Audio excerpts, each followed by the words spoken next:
हाँ जी, नमस्कार, राधे राधे, जय श्री कृष्ण। कैसे हैं सब लोग? बढ़िया, मजे में, आनंद में। चलिए, ईश्वर आप सबको हमेशा आनंद में रखे, खूब मजे में रखे, खूब स्वाध्याय, खूब अध्ययन, खूब मेहनत करें।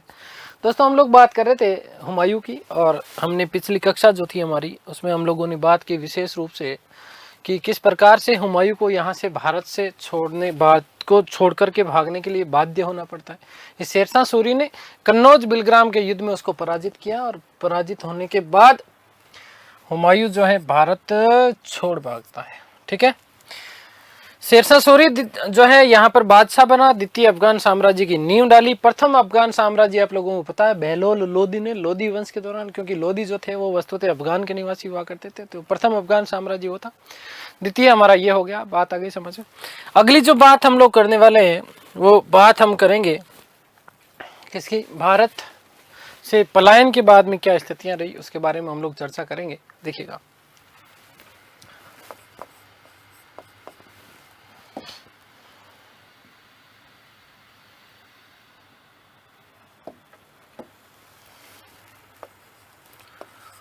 हुमायूं का भारत पलायन, हुमायूं का भारत से पलायन, भारत पलायन। हुमायूं के भारत पलायन से सीधे सीधे आपका प्रश्न बनता है। देखो क्या प्रश्न बनता है कि हुमायूं का निर्वासन काल या पलायन काल, ठीक है ना, वो 1540 से लेकर के 1555 ईस्वी तक का जो समय, ये बहुत बेसिक सा वन लाइनर प्रश्न आपका बनता है यहीं से कि हुमायूं का निर्वासन काल या भारत से पलायन का काल क्या रहा। तो 1540 से 1555। ठीक है, तो कन्नौज बिलग्राम के युद्ध में पराजित होने के बाद में हुमायूं जैसे कैसे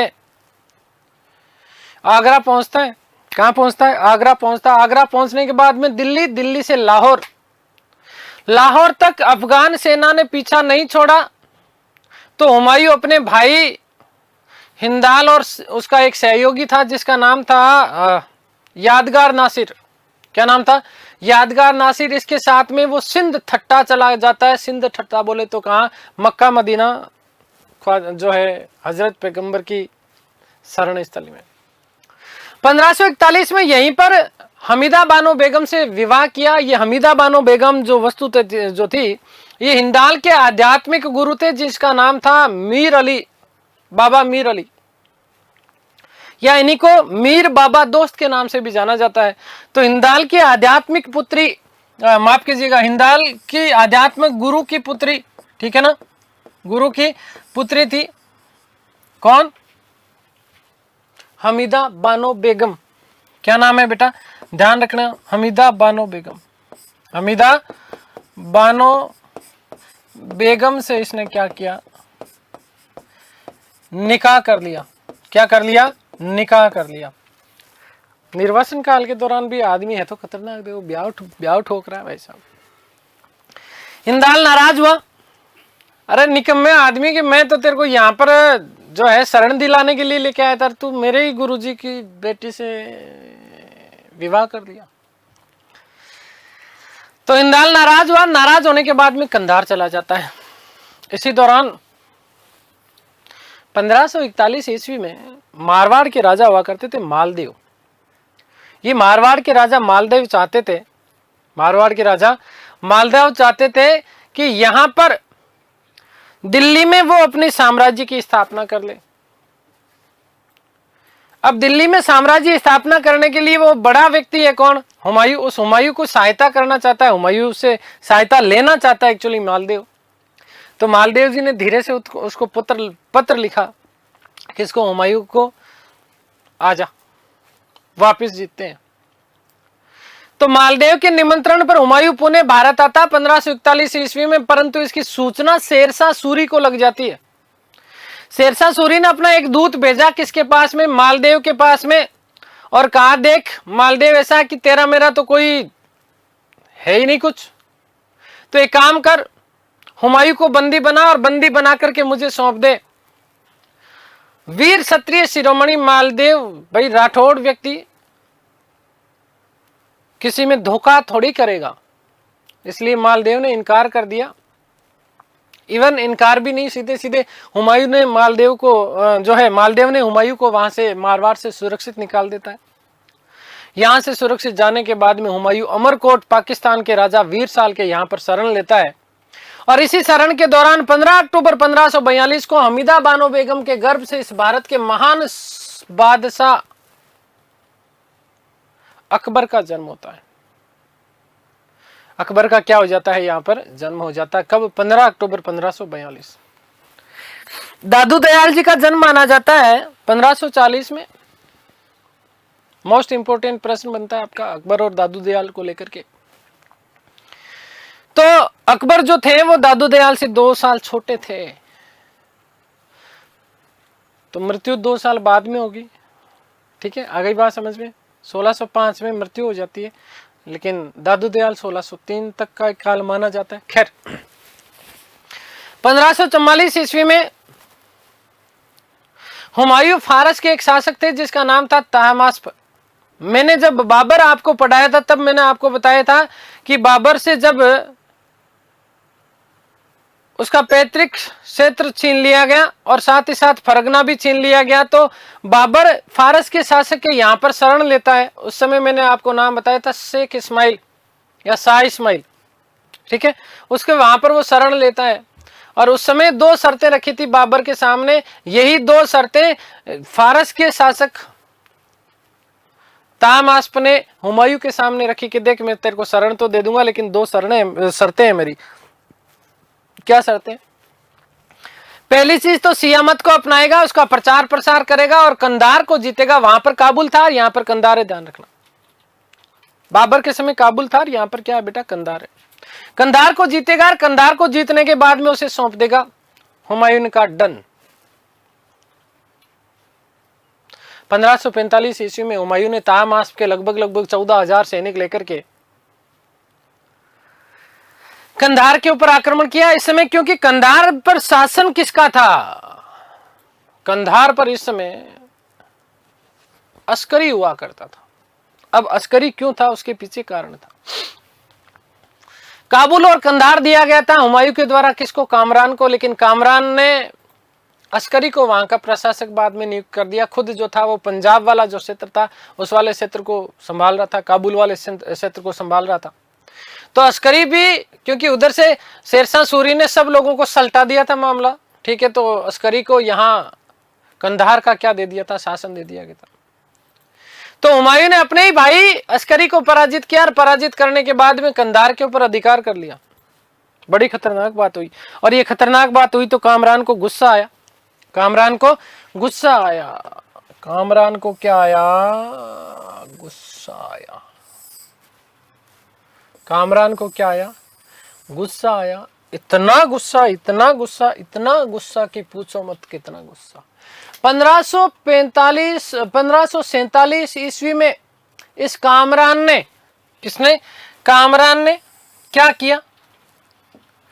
अकबर बाबा को उठाया। अकबर बाबा का क्या किया? अपहरण किया। और अपहरण करने के बाद में क्या करने के बाद में? अपहरण करने के बाद में अकबर बाबा को क्या किया? देखो अकबर बाबा के साथ में क्या किया। अकबर बाबा को खतरनाक वाली स्थिति,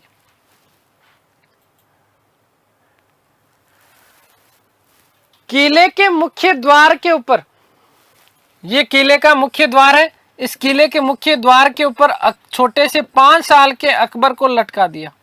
ठीक है, हाथ पैर बांधने के बाद में लटका दिया और फिर हुमायूं को कहा ले आजा। हैंगिंग गार्डन में है कौन? अकबर। केवल 5 साल का, ये 1547। वो इसलिए लटकाया था ताकि हुमायूं इस किले के ऊपर वो क्या नहीं चलाए, तोप नहीं चला पाए। अब काबुल के किले के ऊपर लटकाया हुआ है कौन है? काबुल के किले में कौन है? अकबर। कौन है? अकबर को लटका रखा है। किसने लटका रखा है? अकबर ने लटका रखा है। ताकि अकबर को लटका रखा है किसने? कामरान ने, ताकि हुमायूं इस किले के ऊपर क्या नहीं लगा सके, तोप नहीं चला सके।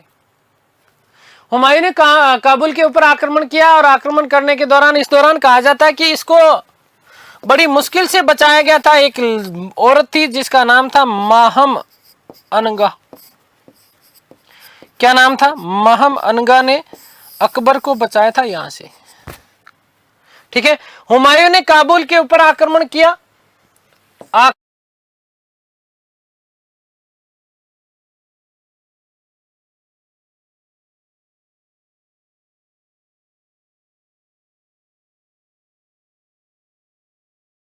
ठीक है बेटा, आक्रमण किया और आक्रमण करने के बाद में काबुल के ऊपर क्या करी? विजय प्राप्त की। और विजय प्राप्त करने के बाद में कामरान को बंदी बनाया और बंदी बनाने के बाद में कहा, है तो तू मेरा भाई, करूं क्या तेरा? है तो तू मेरा भाई, करूं क्या? तो फिर उसको दया आ गई। तो कामरान को केवल और केवल उसने क्या करा? अंधा किया और अंधा करने के बाद में उसे छोड़ दिया। इसी दौरान भारत में 1545 ईस्वी में शेरशाह सूरी की मृत्यु हो चुकी थी। कालिंजर अभियान के दौरान, जब मैं आगे पढ़ाऊंगा, उक्का नामक प्रेक्षपात्र चलाएंगे। अब हुमायूं चाहता है कि पुनः भारत के ऊपर क्या की जाए? स्थापना की जाए। देखो ये बेटा महाम अनगई है ना, महामंगा इसको सम्मिलित रूप में बोलते हैं। ठीक है, वस्तुतः ये क्या है? महाम अनगा है। ठीक है, परंतु हिम्मत नहीं हो रही है क्योंकि बहुत बुरी तरीके से पराजित किया था शेरशाह सूरी ने। भारत की तरफ देखते हुए भी उसे डर लग रहा था। भाई साहब, बहुत बुरी स्थितियां थी किसकी? हुमायूं की। अंततः 1554 में पेशावर आता है। फरवरी 1555 ईस्वी में जैसे कैसे उसने लाहौर के ऊपर विजय प्राप्त की तो थोड़ा सा अंदर कॉन्फिडेंस आया भाई। और उसके बाद में मच्छीवाड़ा का युद्ध लड़ा पंजाब लुधियाना में। 1555 ईस्वी को अफगान वर्सेज हुमायूं। अफगानों में जो नेता थे वो थे नसीब खां और तातर खां। मेरे नसीब में तू है कि नहीं ये तो पता नहीं। इन अफगानों को हुमायूं ने क्या कर दिया? बहुत बुरी तरीके से पराजित किया। और उसके बाद नेक्स्ट युद्ध लड़ा गया, सरहिंद का युद्ध, 22 जून 1555 फतेहगढ़ पंजाब में। इस समय अफगान का नेता था सिकंदर शाह, जो कि शेर खां का पुत्र। इस सिकंदर शाह को हुमायूं के सेनापति बैराम खां ने बहुत बुरी तरीके से पराजित किया। संपूर्ण पंजाब के ऊपर एक बार पुनः मुगलों का क्या हो गया? अधिकार हो गया। याद रखना कि इस विजय में, सरहिंद युद्ध के दौरान, अकबर भी बैराम खां के साथ में था।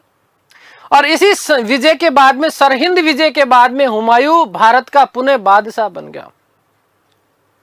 तो यह प्रश्न बनता है कि कौन से युद्ध के बाद में भागने को बाध्य होना पड़ा? तो कन्नौज बिलग्राम।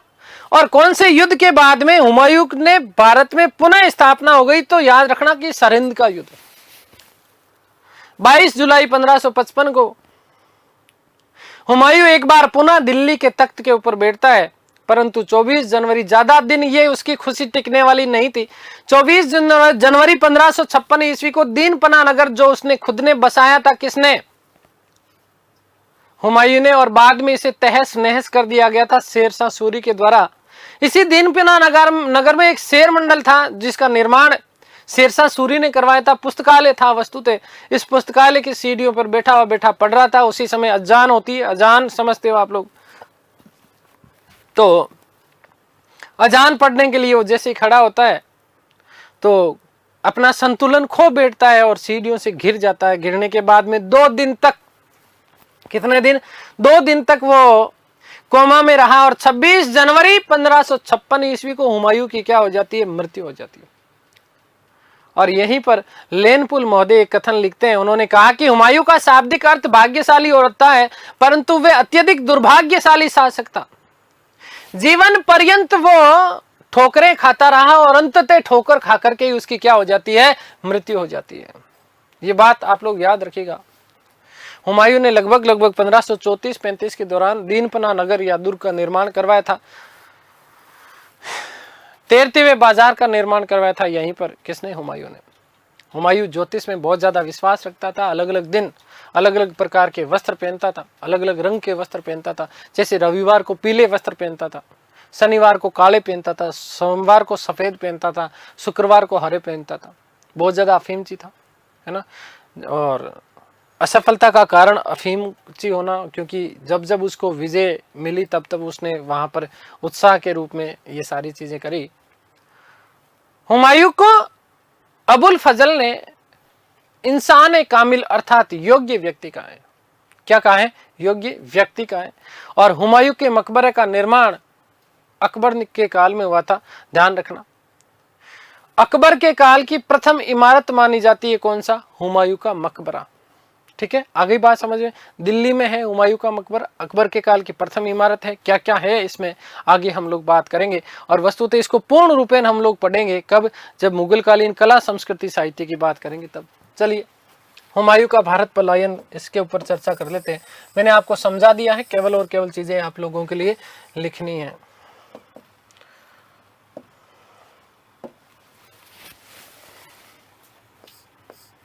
तो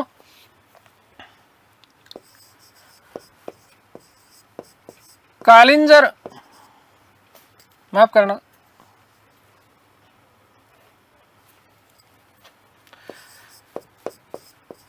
बिलग्राम युद्ध, बिलग्राम में हारने के बाद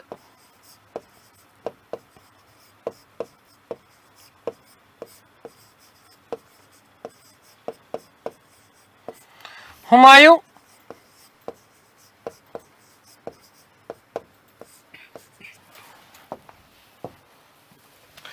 आगरा,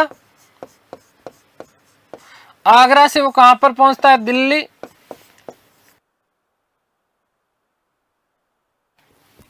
और दिल्ली के बाद कहां पहुंचता है? लाहौर। ठीक है, ध्यान देना कि लाहौर तक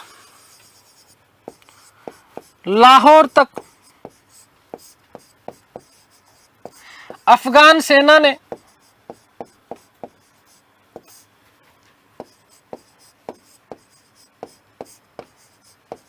पीछा किया।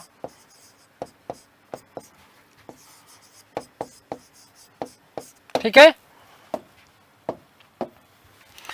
हुमायूं अपने भाई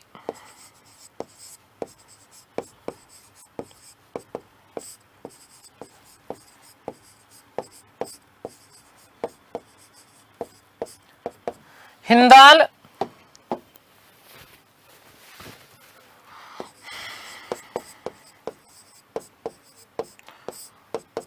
व सहयोगी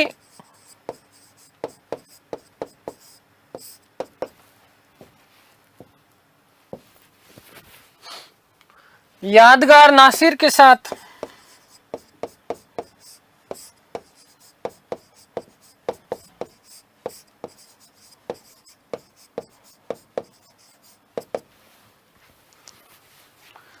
सिंध थट्टा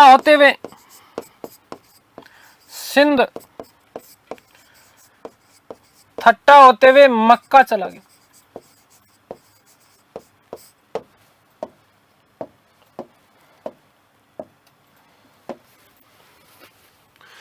पंद्रह सौ 41 ईस्वी में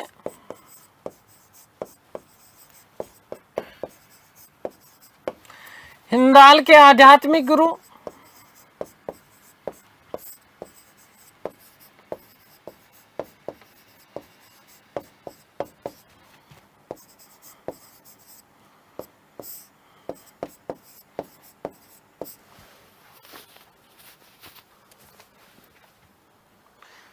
मीर अली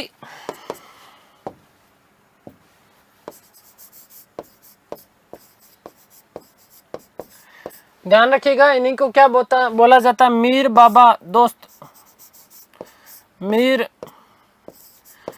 बाबा दोस्त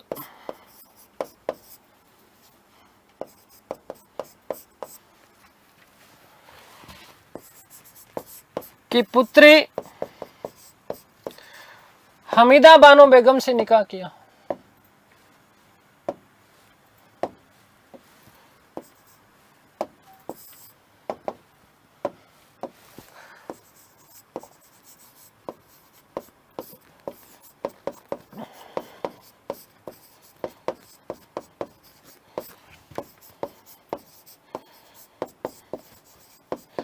अब इस स्थिति में हिंदाल नाराज हुआ और नाराज होने के बाद में कंधार चला गया।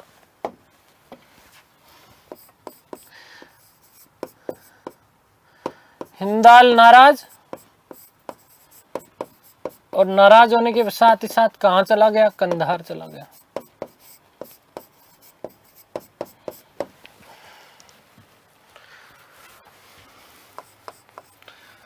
पंद्रह सौ 41 ईस्वी में मारवाड़, जोधपुर है ना, राजा मालदेव का निमंत्रण मिला। हुमायूं पुणे भारत आया।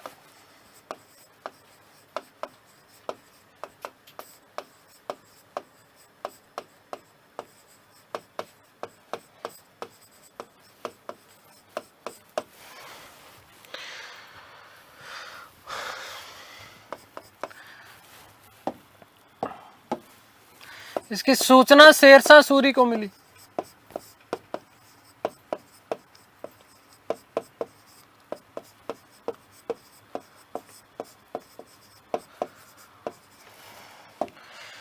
मालदेव ने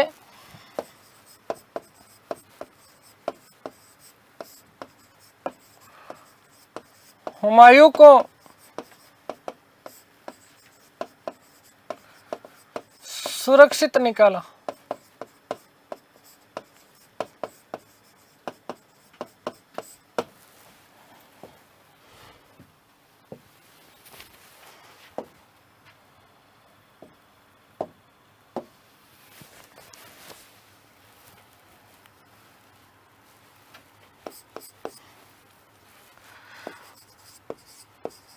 हुमायूं ने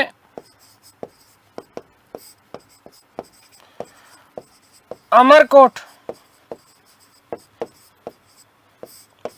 पाकिस्तान,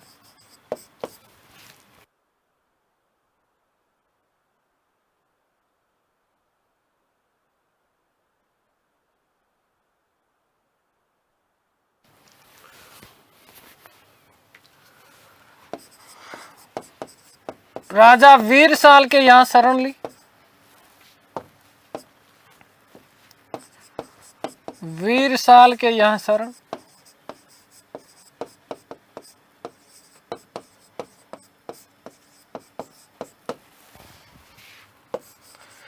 पंद्रह अक्टूबर 1542 को यहीं पर अकबर का जन्म हुआ।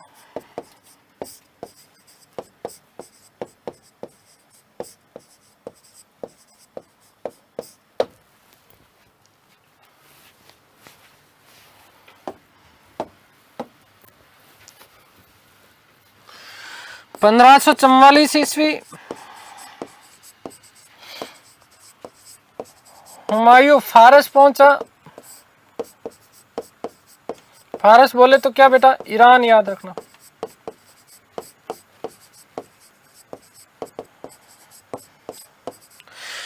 शासक तहमास्प ने, शासक ये पूछा जाता है, शासक का नाम पूछ लिया जाता है, ध्यान रखना। तहमास्प ने शरण दी,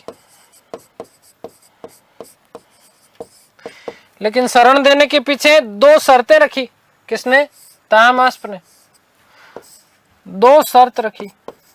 दो शर्तें क्या रखी? नंबर एक, शिया मत अपनाएगा।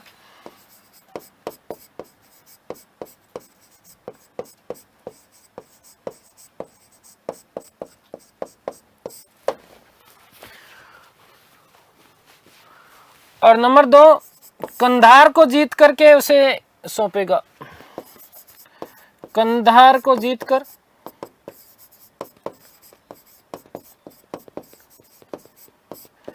उसे सौंपेगा।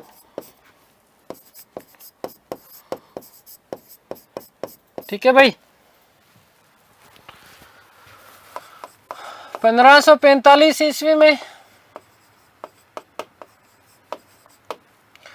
हुमायूं ने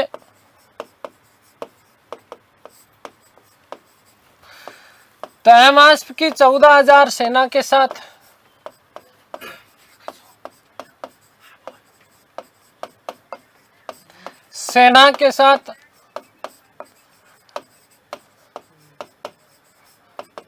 कंधार आक्रमण किया। कंधार आक्रमण किया। ठीक है।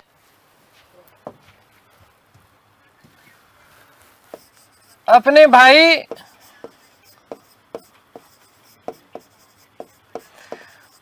अस्करी को पराजित किया।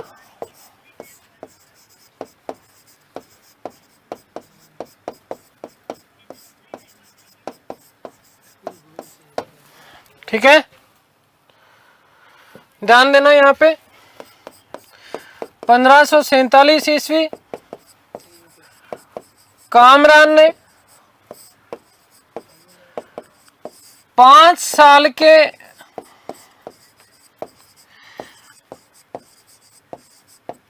अकबर का अपहरण कर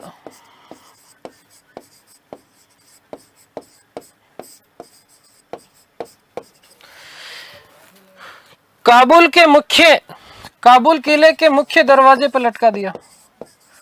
काबुल किले के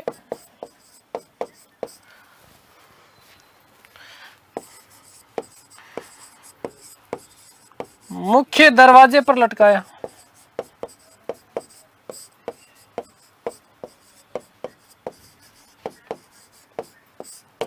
ठीक है। हुमायूं ने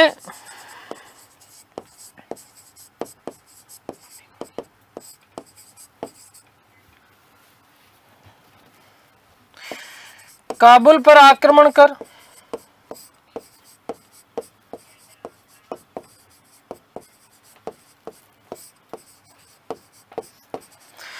कामरान को बंदी बनाया।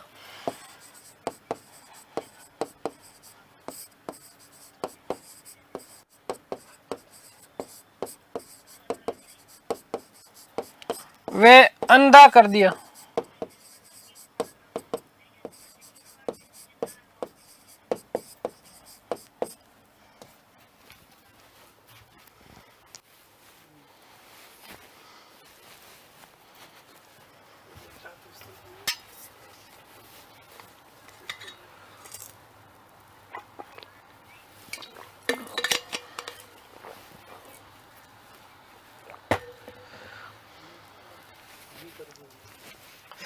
नोट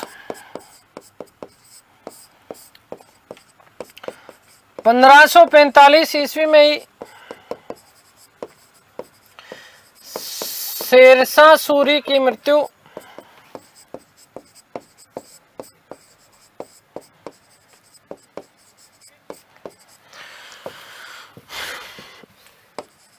हुमायूं ने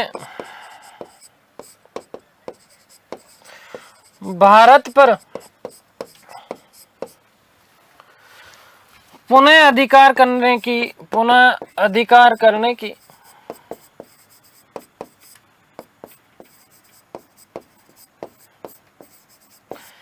योजना बनाई।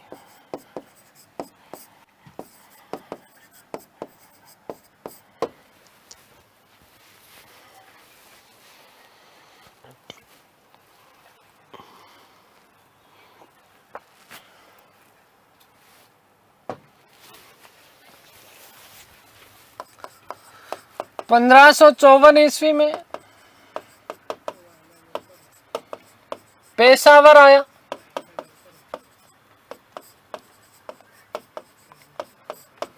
पंद्रह सौ 55 ईस्वी में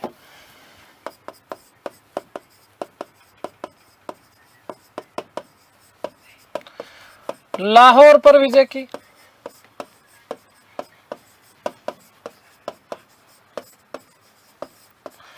और फिर कौन सा युद्ध लड़ा? मच्छीवाड़ा का युद्ध।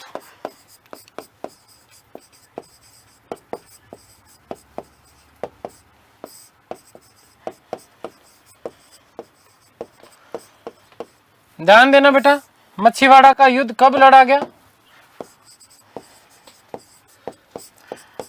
तो 15/5/1555 ईस्वी को कब लड़ा गया? 15/5/1555। ठीक है, किसके बीच में? अफगान और हुमायूं। अफगानों के वस्तु तो यहाँ पर नेता थे नसीब और तातर खां। अफगान वर्सेज हुमायूं।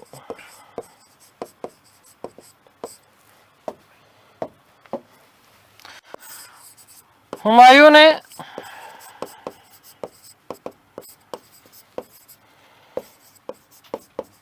अफगान नसीब खां, अफगान नेता नसीब खां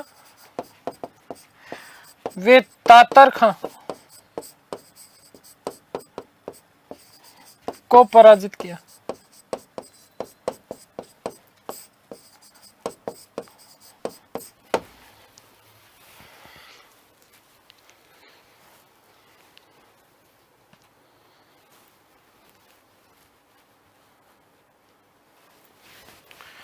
ठीक है,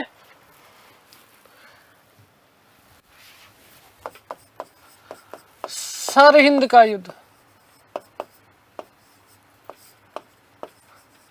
इसी युद्ध में वापस हिंदुस्तान मिला। देखो याद रखना, सरहिंद में हिंद याद रखना, हिंद से हिंदुस्तान याद रखना। ठीक है, सरहिंद में क्या याद रखो? हिंद, और हिंद से वापस हिंदुस्तान मिल गया। ठीक है, सरहिंद की युद्ध की बात करें तो 22 जून 1555 को सरहिंद बात करें कहां पर है तो फतेहगढ़ पंजाब।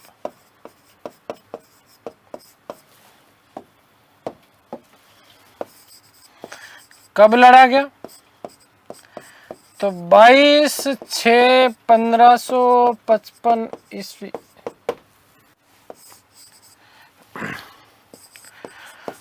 अफगान शासक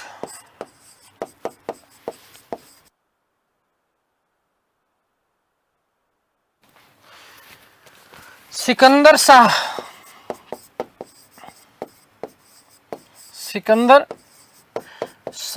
वर्सेस हुमायूं।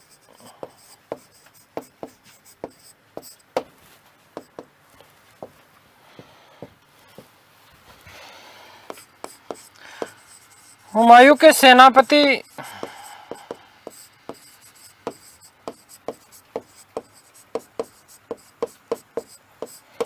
बैराम खान है।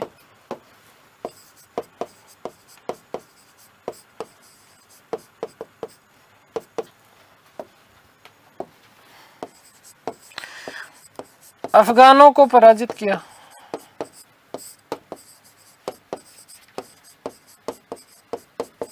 ठीक है, ध्यान रखना इस युद्ध में अकबर भी साथ था।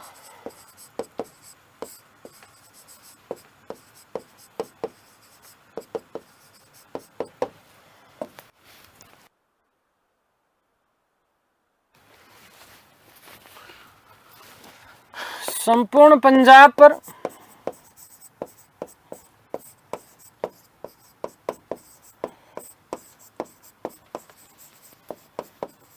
मुगलों का अधिकार हो गया।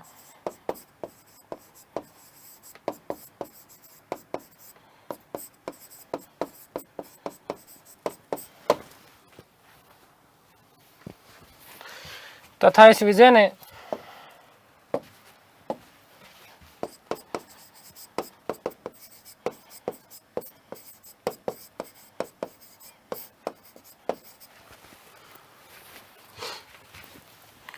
हुमायूं को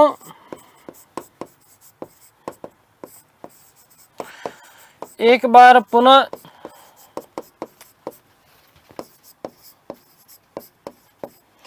भारत का बादशाह बना दिया।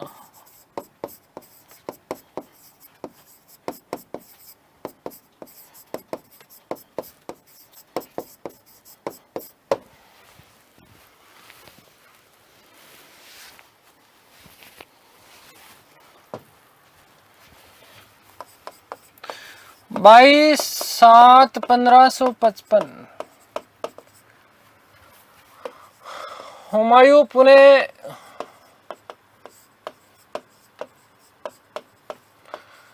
दिल्ली का बादशाह बना।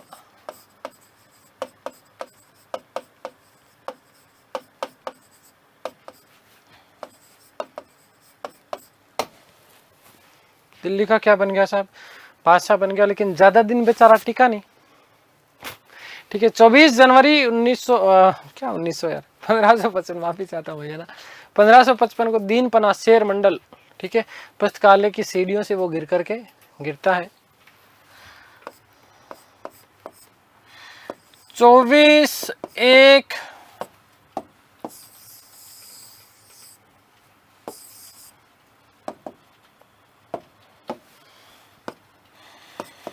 1556 ईस्वी को दीन पना नगर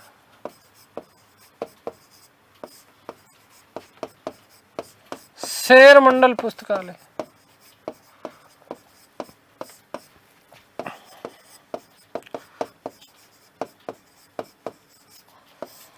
की सीढ़ियों से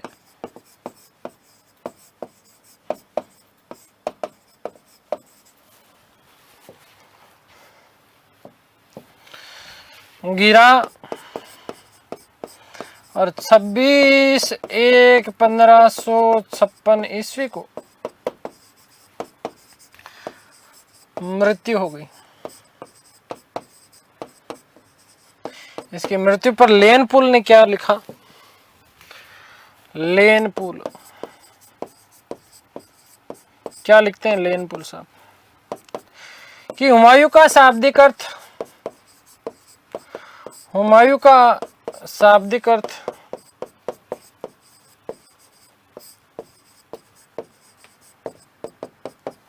सौभाग्यशाली होता है।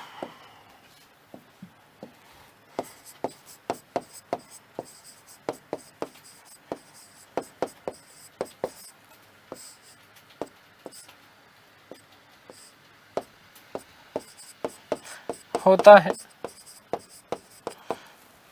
परंतु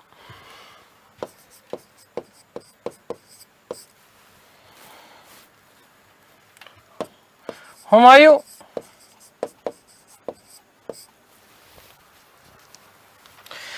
अत्यंत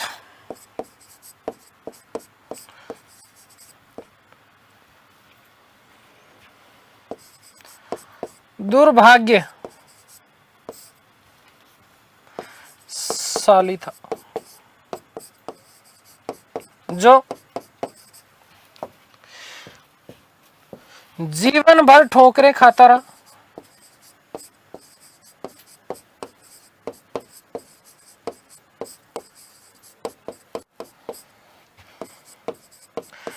वह अंततः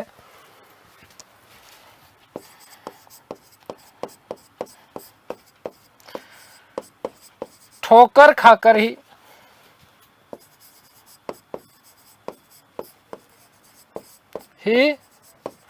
मर गया।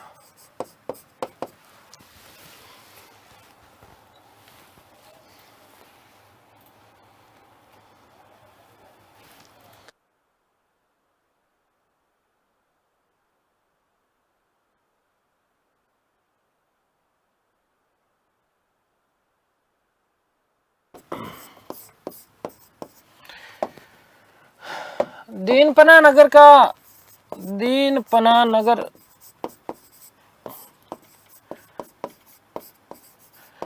निर्माण हुमायूं ने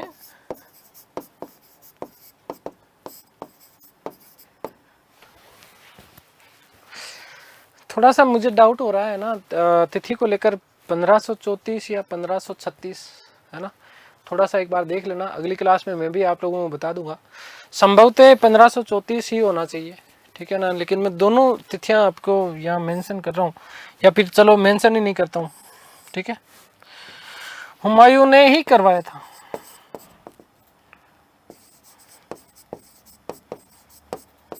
जहां तैरते हुए बाजार ये पूछा हुआ है, ध्यान रखना। बाजार का निर्माण भी करवाया, मीना बाजार दिल्ली वाला रे, ठीक है। बाद में मीना बाजार के नाम से जाना गया था, ठीक है। आगे भी बात समझ में क्लियर है ना? आगे बात करें अन्य महत्वपूर्ण तथ्य।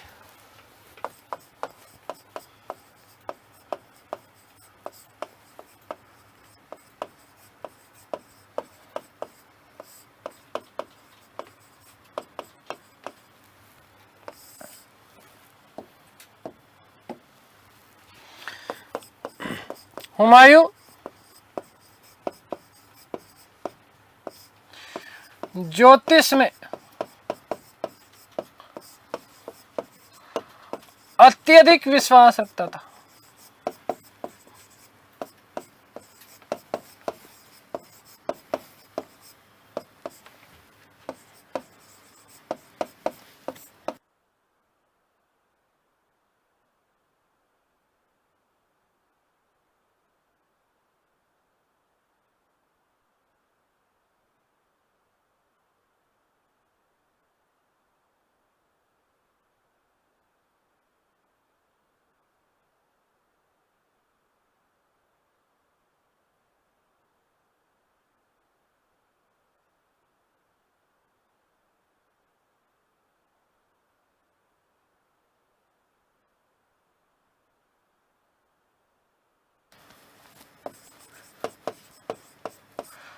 वह सप्ताह के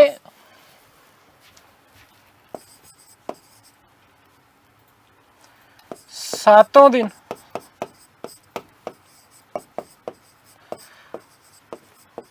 अलग अलग रंग के वस्त्र पहनता था।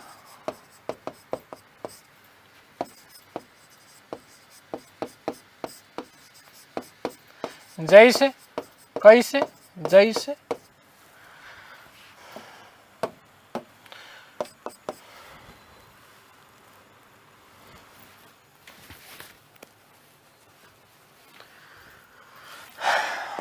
सोमवार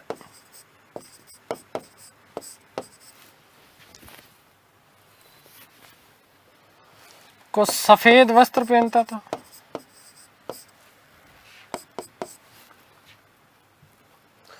शुक्रवार को हरे पहनता था,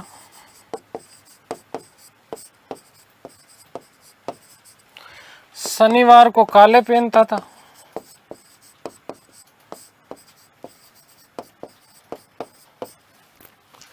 और रविवार को पीले पहनता था।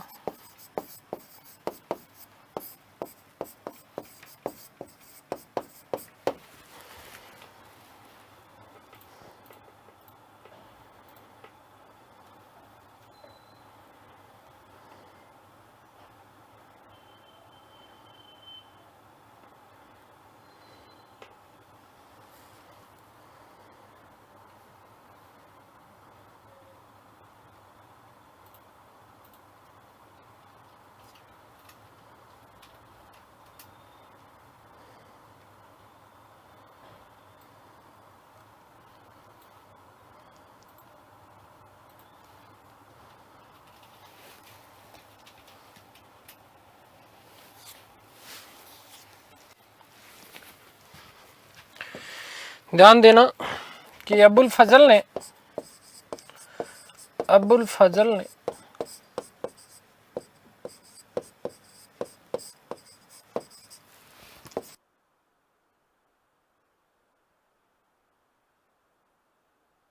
हुमायूं को इंसान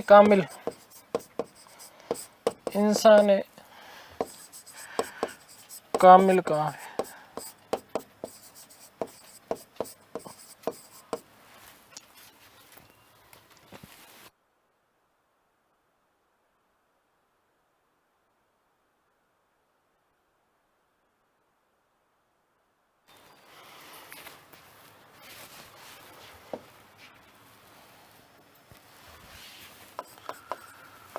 हुमायूं के मकबरे का निर्माण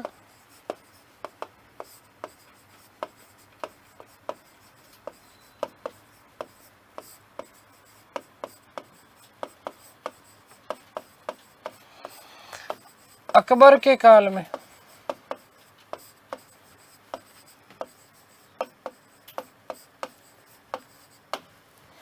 हुआ, जो कि अकबर के काल की, ये मोस्ट इंपोर्टेंट प्रश्न बनता है, ध्यान रखना, अकबर के काल की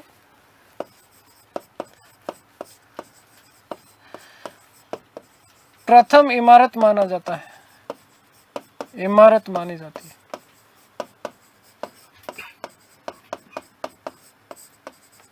ठीक है,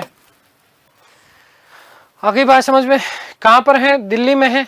कहां पर है? दिल्ली में है। इस चीज का आप लोग विशेष रूप से ध्यान रखिएगा। निर्माण अकबर की सौतेली माता थी जिनका नाम था हाजी बेगा बेगम, ठीक है ना, इनके द्वारा निर्माण किया गया था। आगे स्थापत्य कला में इसको बहुत अलग से डिटेल से पढ़ाऊंगा, तस्वीरें भी, फोटो भी आपको दिखाऊंगा, चिंता मत करना। ठीक है, वास्तुकार थे इसके मिरक मिर्जा गयास, जो कि एतमादुद्दौला के नाम से प्रसिद्ध हुए थे। प्रस्तुत जो है नूर जहां के ये पिता थे। इसमें पहली बार दोहरे गुंबद का प्रयोग किया गया था। किसका? दोहरे गुंबद का प्रयोग। ये मोस्ट इंपोर्टेंट प्रश्न बनता है। पहली बार 4 बाग शैली का प्रयोग किसी इमारत के साथ में हुमायूं का मकबरा, ध्यान रखना। वहीं पर 4 बाग पद्धति से जो बाग लगाए थे वो किसने लगाए थे? बाबर ने। परंतु ध्यान रखना, बाबर जो है 4 बाग पद्धति का जनक अवश्य माना जाता है, लेकिन इमारत के साथ में हुमायूं का मकबरा भारत में। ठीक है, आगे बात समझ में, क्योंकि ध्यान देना कि बाबर का मकबरा भारत में नहीं है, काबुल में है। और इसी हुमायूं के मकबरे को ताजमहल का पूर्वगामी कहा जाता है। परंतु ताजमहल में जहां 4 मीनार पद्धति की बात करेंगे, ठीक है, यहां पर 4 मीनार पद्धति का प्रयोग नहीं किया गया। 1857 की क्रांति आप लोगों को पता होना चाहिए। आगे जब पढ़ेंगे, इसकी चर्चा करेंगे तो मैं आपको बताऊंगा कि अंतिम मुगल बादशाह बहादुर शाह जफर द्वितीय को इसी हुमायूं के मकबरे से एक अंग्रेज अधिकारी थे जिनका नाम था हडसन। क्या नाम था? हडसन। इस हडसन के द्वारा उनको क्या किया था? गिरफ्तार किया गया था। ये चीज ध्यान रखिएगा। ठीक है, इस हुमायूं के मकबरे में कई मुगल घराने के लोगों को दफनाया गया था, जैसे बेगा बेगम, हमीदा बानो बेगम, दारा शिको, फर्रुख सियर, आलमगीर द्वितीय, जहांदार शाह। इस प्रकार से कुल मिलाकर के जो है लगभग 9 लोगों को क्या किया था? यहाँ पर दफनाया गया था। कहाँ पर? हुमायूं के मकबरे में। अब जो हम लोग चर्चा करने वाले हैं, बहुत महत्वपूर्ण बात, क्योंकि हुमायूं का निर्वासन काल था, सारी चीजें मैं आप लोगों को बता चुका। अब बीच में जो शासक बना, वो शासक बना था शेरशाह सूरी। कौन बना था? शेरशाह सूरी, जो कि मुगल काल में एक तरीके से अकबर का पूर्वज, अकबर का अग्रज माना जाता है। ठीक है, आगे बात समझ में। उसके बाद हम लोग चर्चा करेंगे अकबर के ऊपर। तो जल्दी से हम बात कर लेते हैं शेरशाह सूरी के बारे में। शेरशाह सूरी,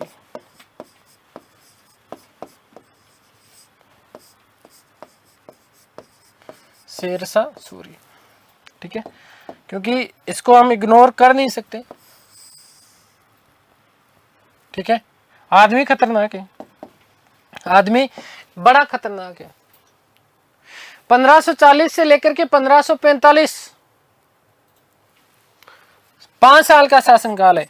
1540 से लेकर के 1545 तक का शासनकाल है, ध्यान रखना है ये। लेकिन इस शासनकाल के दौरान इसने जो कार्य किए, वो शायद ही कोई ऐसा व्यक्ति हुआ जिसने इस प्रकार के कृत्य किए थे। जनता का हितैषी था एक तरीके से, और किसानों का रक्षक था। शेरशाह सूरी के शासनकाल में लोग घरों में ताले नहीं लगाया करते थे। गांव के जो मुखिया हुआ करते थे, खुद मुकदम या चौधरी जी ने कहा जाता था, उनसे विशेष बातें इन्होंने कही। क्या? ताले नहीं लगाने के पीछे ये कारण था कि चोर उचक्के नहीं हुआ करते थे इसके शासनकाल में। इसने प्रशासनिक व्यवस्था इस प्रकार से स्थापित की कि लोग जो है चोरी करने से पहले थर थर कांपते थे। यदि किसी गांव में चोरी हो गई है तो उसकी भरपाई कौन करेगा? खुद मुकदम या चौधरी करेगा और उसकी दुगुनी देगा। ठीक है, इस स्थिति में बहुत बुरी हालत थी, तो ये खुद मुकदम और चौधरी शेरशाह सूरी के शासनकाल में स्वयं चौकीदारी का कार्य करते थे। डॉक्टर कानूनगो ने एक बहुत बड़ा यहाँ पर कथन लिखा है। क्या कथन लिखा है? कि शेरशाह सूरी के शासनकाल में एक बार एक महिला एक बार एक महिला जो थी, वो बूढ़ी महिला, ठीक है, बूढ़ी महिला अपने सिर के ऊपर सोने के आभूषणों की टोकरी लिए हुए, सिर के ऊपर सोने की आभूषणों की टोकरी लिए हुए अपने गांव जा रही थी, ठीक है। और इसी दौरान वो जब थक गई, थक करके चूर हो गई, तो जो है वो क्या कर जाती है, वो सो जाती है। क्या करती है? सो जाती है। वृद्ध है, बुजुर्ग महिला है, अपने सिर के ऊपर क्या लेके जा रही है? सोने के आभूषणों की टोकरी लेके जा रही है। सोने के आभूषणों की क्या लेके जा रही है? टोकरी लेके जा रही है। कौन? वृद्ध महिला। आगे बात समझ में क्लियर है ना? तो इस तरीके से बातें मिलती है शेरशाह सूरी के शासनकाल की, ठीक है। अब जब ये इसको थकान के कारण, इसको जब नींद आ गई, आंख लग गई थकान के कारण, तो जब ये सूचना मिली किसको? वहां के गांव के मुखियाओं को, ठीक है। तो देखो ये यहां पर आती है, ये अपनी टोकरी, इस टोकरी को ये यहीं पर रखती है ना, और यहीं पर रख करके वो इसमें जो है आराम से सो जाती है, आराम से सो जाती है। कौन? महिला। आगे बात समझ में क्लियर है? तो महिला जब सो जाती है तो इस समय जो है इसके गहनों की, सोने की टोकरी की जो रक्षा की जाती है, वो रक्षा वहां के जो खुद मुकदम और चौधरी पूरी रात भर जो है इसका क्या देते रहे? पहरा देते रहे। क्या देते रहे? पहरा देते रहे। क्योंकि उसने व्यवस्थाएं इस प्रकार की कर रखी थी, व्यवस्थाएं ही इस प्रकार की थी ताकि उसके साम्राज्य में कोई भी व्यक्ति चोरी नहीं कर पाए। ठीक है, आगे बात समझ में क्लियर है ना? ध्यान रखना इस बात का। तो शेरशाह सूरी के शासनकाल में लोग घरों में अपने ताले नहीं लगाते थे। ठीक है, खैर थोड़ी सी शेरशाह सूरी के शासनकाल के बारे में बात करें या शेरशाह सूरी के बारे में बात करें, तो शेरशाह सूरी जो अफगान वंश का जो थे वो कहाँ के थे? वस्तुतः ध्यान देना बेटा, यदि इसमें चर्चा करते हैं तो आप लोगों को पता होना चाहिए कि अफगान का रो नामक एक स्थान हुआ करता था, और इस रो नामक स्थान पर सूर नामक कबीला था। इस सूर नामक कबीले के निवासी थे कौन? अफगान। तो अफगान के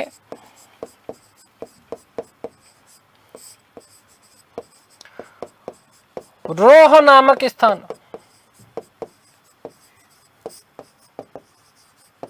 रोह नामक स्थान के सूर नामक कबीले के निवासी, नामक कबीले के निवासी, कबीले के निवासी हुआ करते थे कौन? शेरशाह सूरी। जन्म की यदि हम बात करें तो देखो जन्म को लेकर के थोड़ी सी कंट्रोवर्सी जरूर मिलती है भाई, है ना। अब जन्म में कंट्रोवर्सी इसलिए मिलती है, अभी आगे बात करूंगा। इनका जन्म माना जाता है 1472 ईस्वी में बेजवाड़ा, होशियारपुर, पाकिस्तान, पंजाब पाकिस्तान। जबकि डॉक्टर कानून को कहते हैं कि शेरशाह सूरी का जन्म 1486 में हुआ। दो मत हैं,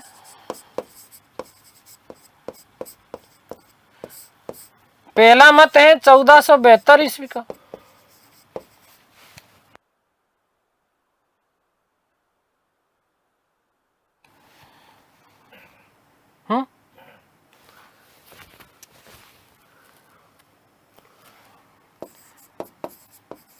बेजवाड़ा,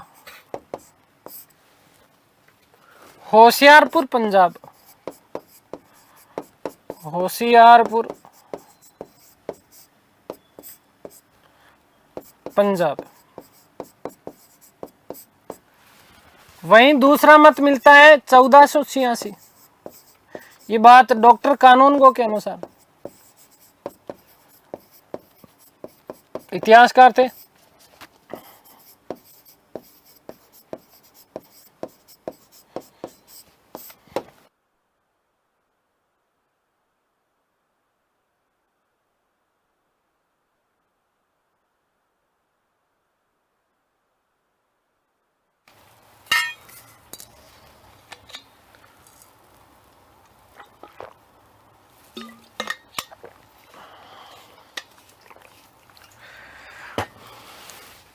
चलिए आगे बात करते हैं बचपन का नाम था फरीद खान। क्या नाम था? फरीद खान। बचपन का नाम पूछा जा सकता है, याद रखना फरीद खान। देखो अब सुनो आगे की कहानी, छोटी सी कहानी के माध्यम से समझाता हूं। इसका दादा था, इसका नाम था इब्राहिम। दादा जो था वो घोड़ों का व्यापारी हुआ करता था। इसका दादा कौन था? इब्राहिम, जो कि क्या था? घोड़ों का व्यापारी था। और ये जो है वो भारत आता रहता था। दादा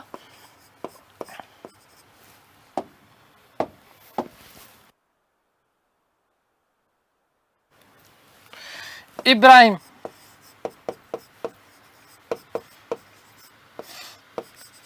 घोड़ों के व्यापार हेतु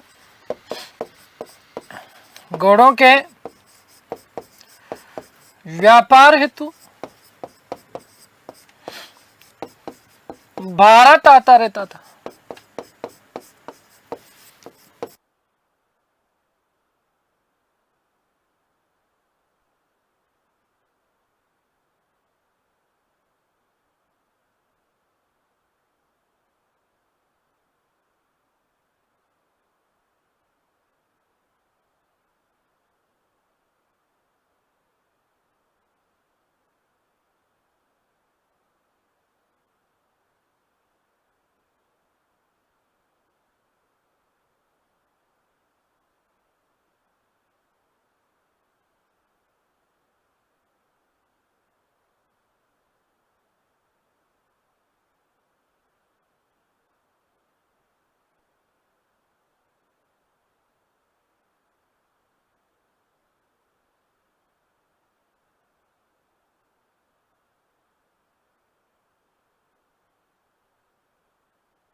ध्यान रखना कि इब्राहिम लोदी के समय,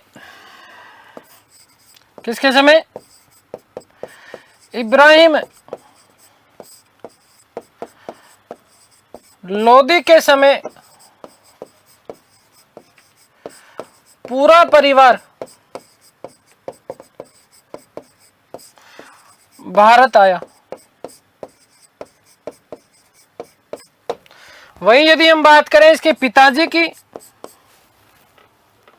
तो पिता का नाम भी याद रखना आप लोग, हसन खां सूरी। पिता का नाम क्या था?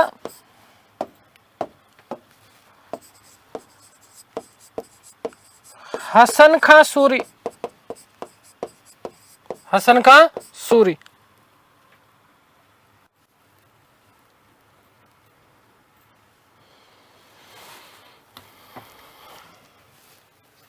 देखो ध्यान देना, हसन खां सूरी, इसके बारे में सुनो कहानी। बिहार का एक शासक था जिसका नाम था जलाल खां। इस जलाल खां के यहां पर जागीरदार हुआ करता था कौन? हसन खां सूरी। 1494 ईस्वी में ये फरीद जो था अपनी सौतेली माँ और सौतेली जो इसके भाई थे उनसे दुखी हुआ था। इनके व्यवहार से दुखी हुआ, और व्यवहार से दुखी होने के बाद में बिहार से ये जौनपुर आ जाता है। कहां पर आ जाता है? जौनपुर, यूपी में आ जाता है। तो हसन खां सूरी याद रखना कि बिहार के शासक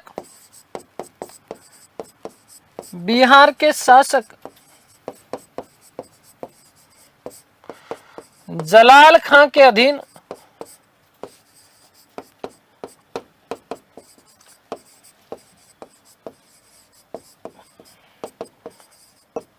छोटा जागीरदार था।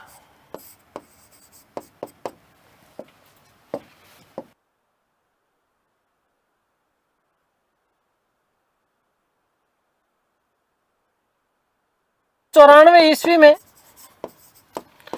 फरीद अपनी माता, वे सौतेली माता, याद रखना सौतेली थी,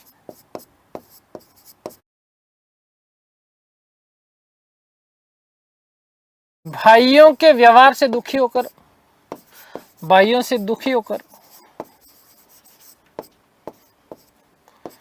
जौनपुर उत्तर प्रदेश आया, जौनपुर यूपी आ गया। और यही जौनपुर यूपी में मदरसे में रहकर के उसने अरबी और फारसी के साहित्य का संपूर्ण ज्ञान प्राप्त करता है। जौनपुर का सूबेदार था जिनका नाम जमाल खां, ये जमाल खां इससे बहुत ज्यादा प्रभावित हुआ। जमाल खां इससे बहुत ज्यादा क्या होता है, प्रभावित होता है। 1497 ईस्वी में फरीद का पिता हसन खां जौनपुर आता है और इसी जमाल खां के माध्यम से हसन और फरीद के बीच में समझौता करवाया।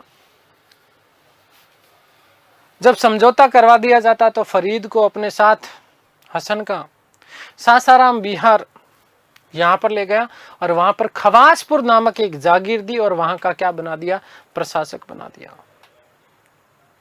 और यहीं पर उसने अपने आप के द्वारा अपने आप को स्थापित करना प्रयास किया। किसानों के लिए उसने कई सुधार किए जिससे प्रभावित हुए किसान।